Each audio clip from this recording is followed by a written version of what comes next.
Hola, muy buenas lectores y amantes a la fantasía, bienvenidos aquí a mi canal El Halcón Milenario.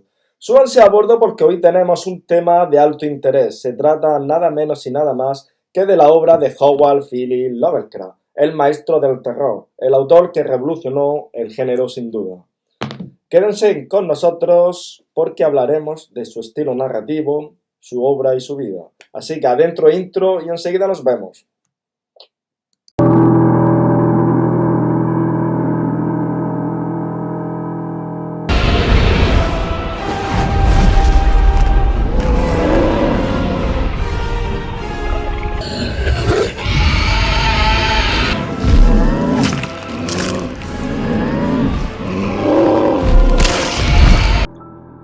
H.P. Lovecraft fue un escritor estadounidense de relatos de terror y de ciencia ficción.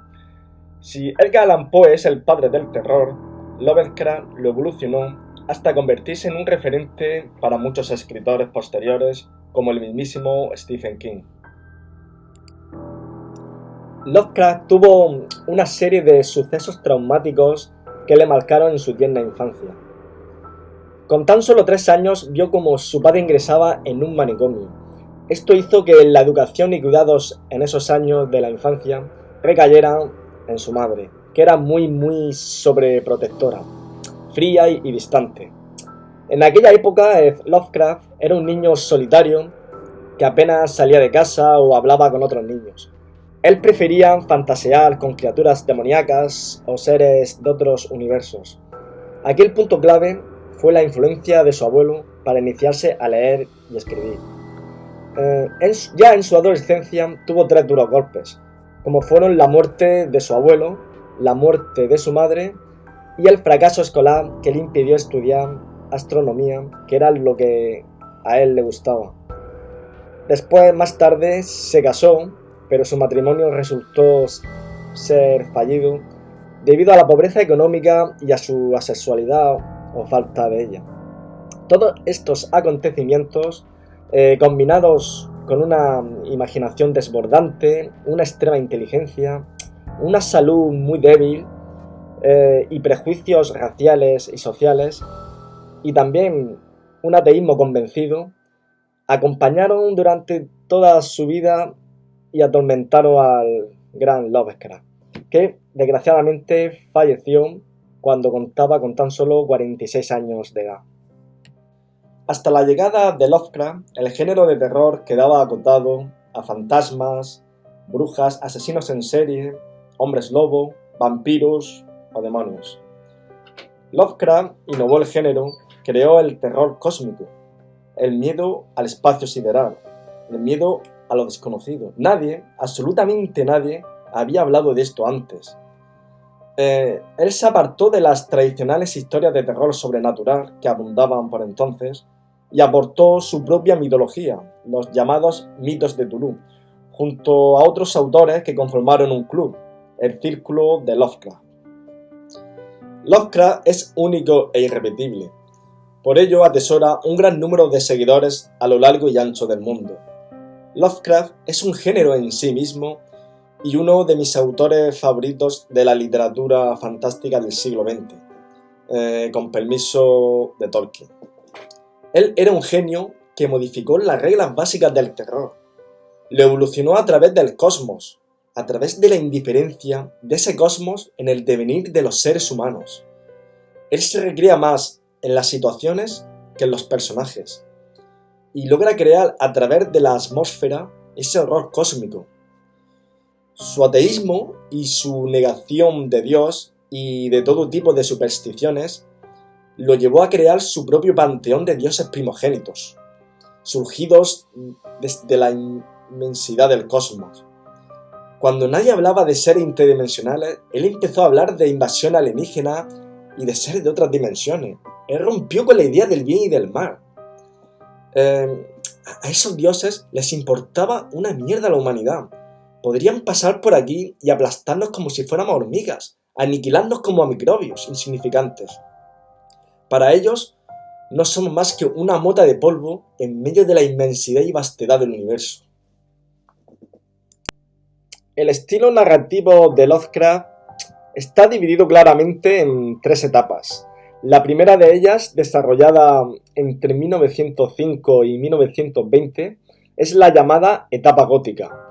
En ella tienen claramente la influencia de Edgar Allan Poe y se compone de los clásicos elementos de terror, antiguos castillos, páramos lejanos y desolados, y la noche como liberadora del mar, donde todo lo macabro acecha en la oscuridad.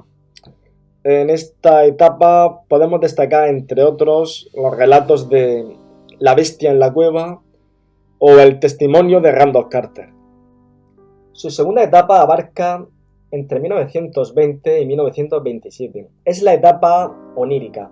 Aquí sus historias se desarrollan en el mundo de los sueños, creando ambientes fantásticos y mágicos y de una profundidad increíble. Podemos destacar relatos como El Templo, El Ceremonial, Dagon o la maravillosa Ciudad Perdida de Sarnas. También destacaría por encima la maravillosa Búsqueda en sueños de la ignota Kadar, un relato difícil de leer para los no iniciados, pero de una magnitud increíble, créanme. Y también destacar que Lovecraft no escribía novelas, escribía relatos cortos y sus relatos más largos están entre 90 y 120 páginas aproximadamente. Su tercera etapa se extiende desde 1927 hasta 1937. Es la etapa de los mitos de Cthulhu, la más famosa y revolucionaria, donde terminaría por conformar su estilo narrativo. En esta etapa desarrolla un universo de dioses primogénitos y entes sobrenaturales que acechan desde el espacio exterior con un poder inimaginable que, si la humanidad supiera de su existencia, caería en la absoluta locura. Aquí se empieza a dar forma a su temática y a su mitología de dioses indiferentes, de razas anfibias e híbridas, acólitos fanáticos, de prácticas nigrománticas, ritos ancestrales, cultos paganos, el descubrimiento de ciudades enterradas y olvidadas antes de la civilización, viejos manuscritos escritos en idiomas ininteligibles, desperdigados por todas partes del mundo, o la búsqueda del Necronomicon, el libro prohibido más famoso de la mitología Lovecraftiana. El autor, en esta etapa, nos somete a sus personajes al conocimiento de lo prohibido y a las consecuencias que ello acarrea. No hay héroes aquí, suelen ser víctimas y terminan trágicamente en la demencia o el suicidio. Bien, en esta tercera etapa se describen infinidad de dioses primordiales, que acechan a la Tierra o que simplemente duermen en las profundidades de los océanos. De esta etapa recomiendo las siguientes obras: Las ratas en las paredes, un relato descomunal. El modelo de Pickman, El color que cayó del cielo, un relato muy intrigante. El horror de Dunwich, El que susurraba en la oscuridad, En la noche de los tiempos, y quizás su mejor obra, En las montañas de la locura, una obra maestra. Y me he dejado para el final su obra más afamada, La llamada de Cthulhu o Cthulhu. Da igual cómo se diga porque su nombre es impronunciable. Según el autor, las cuerdas vocales humanas no están preparadas para pronunciar ese nombre porque es de origen alienígena. Puedes llamarlo Cthulhu, Cthulhu o como tú quieras, no te vas a equivocar. Cthulhu o Cthulhu es un gigante alado con cabeza de pulpo, cuerpo gelatinoso y con forma de dragón. Su imagen es ya un icono de la cultura popular. Este monstruo descomunal y poderoso que gobernaba la Tierra hace miles y miles de años con su ejército, yace durmiendo en una ciudad sumergida en el fondo del mar y custodiado por sus fanáticos acólitos. Allí duerme esperando a que las estrellas se alineen y por fin llegue el día en que pueda despertar y destruir el mundo y aniquilar a toda la humanidad. Él se basa en la idea central de que antaño nuestro mundo fue poblado por otras razas que al practicar la magia negra fueron expulsadas por otros dioses que viven aún esperando en el exterior, dispuestos a apoderarse de la tierra. Lovecraft es el único que nos hace sentir pequeño en este vasto universo en el que estamos. La emoción más antigua y más intensa de la humanidad es el miedo. Y el más antiguo de los miedos es el miedo a lo desconocido. Y Lovecraft nos lo hace ver. En mi opinión, su punto más débil son los diálogos. Quizás debido a que era solitario y poco sociable. Pero por lo menos era inteligente y no abusaba de ello. Sin embargo, en contraposición, su punto más fuerte es la creación de atmósferas. Su arquitectura, sus escenas, sus paisajes, sus ambientes macabros, nos van sugestionando poco a poco y dando la sensación de inseguridad, y con un adecuado manejo del misterio y lo ambiguo. Lamentablemente, Lovecraft murió sin ser famoso, pero su influencia ha ido más allá de su muerte, extendiendo sus tentáculos hasta nuestros días y en todas las ramas del arte, como por ejemplo en los videojuegos, como por ejemplo en los cómics. Hasta Alan Moore ha escrito sobre el maestro.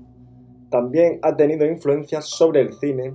No se ha hecho ninguna gran película digna de él, pero su influencia es muy grande en películas como Alien, como La Cosa, la primera temporada de True Detective o la criatura de la serie Stranger Things. En el mundo de la novela, como no, influyó mucho en el maestro Stephen King, como por ejemplo en sus novelas La Niebla o la de It. El payaso asesino no es un payaso, es un alienígena que viene de otra dimensión y que toma la forma de aquello que más aterra a los humanos. Bien, y ya para terminar, quisiera recomendaros dos versiones. Una, la que me he comprado yo, que es la barata, que no llega a 30 euros en Amazon. Aquí la tenéis, son 4 tomos. 4 tomos, aquí 3 y este es el cuarto. No llega a 30 euros y está la obra completa de Lovecraft por solo 30 euros. No llega, increíble pero cierto. 4 tomos enteros. Y lo que es más curioso, tapa dura. Y aquí, como veis, no viene dibujo, ya que queréis por 30 euros. Es súper barato. No es que sea de una gran calidad, pero por 30 euros toda la narrativa de Lovecraft es una auténtica pasada.